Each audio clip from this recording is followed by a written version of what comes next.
Assalamualaikum warahmatullahi wabarakatuh. Good morning, afternoon, and evening to you all who watch this video whenever and wherever you are. First of all, let us praise and thank to God who has given His mercies and bless so this video can reach you successfully. Salat and salam we devote to our beloved Prophet Muhammad sallallahu alaihi wasallam. Honorable the judges and respectable all of the audiences. 10 years from now, this pandemic will become history. People will probably tell their children about their experiences during the quarantine. You see, long time ago, there was a huge pandemic that changed the world. There were lockdown everywhere, so we had to quarantine ourselves and blah, blah, blah. By this, I came up with a conclusion. What differentiates your story from others is how you spend your time during the quarantine. Whether you were paranoid by the virus, or you were bored and felt stuffy every day and missing the outside world, or you were suffering from a severe hunger. But if you spend your time by making some TikTok videos, then it will probably be a good way to remember old days. Hello everyone, I'm Alliffianisa, and today I'm going to talk about a true democracy and the reality. Democracy, so what is democracy? Let me tell you then. Democracy is a form of government in which the supreme power is vested in the people and exercised directly by them or by the elected agents under a free electoral system. According to the UN, the values of freedom, respect for human rights, and the principle of holding periodic and genuine elections by universal suffrage are essential elements of democracy.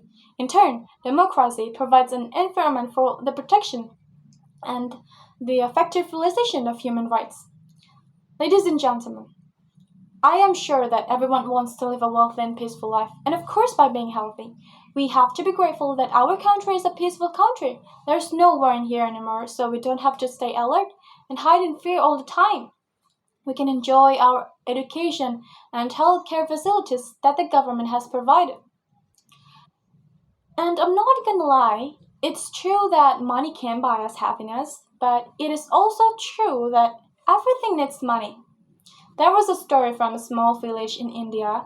A little girl named Sonia Kumari, 5 years old, lived with her parents and her 2 other siblings.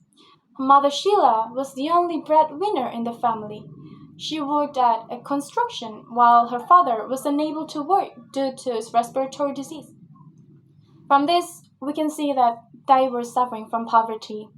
Sheila worked every day to fulfill their daily needs. The money she earned today means food for today. Everything was just fine until the sudden lockdown at her workplace on 25th of March 2020. She couldn't work for months. At first, they got some little help from their neighbors. Their neighbors gave Sonia's family some food, but it only lasted for 15 days. And after a week full of hunger and without any food, Sonia fell ill. For months, her condition continued to worsen, but finally, Sheila's workplace opened again on 1st June 2020. Although it's not fully opened, so sometimes she worked and sometimes she didn't. Meanwhile, Sonia and her family could only eat after her mother came back home from work. Until one day, Sonia's suffering comes to an end. On 25th of August 2020, Sonia Kumari passed away. Her sister Pooja said that several days before Sonia's death, they only had some biscuits and water for their daily meals. Ladies and gentlemen, from this, I have a question to you all. Does democracy really exist? If it really exists, then where was it when Sonia's family needed most? Why she has to suffer and become the victim of poverty? This is it. This is a proof that democracy is not fully functioning, and it's just a dream to most of people in the world.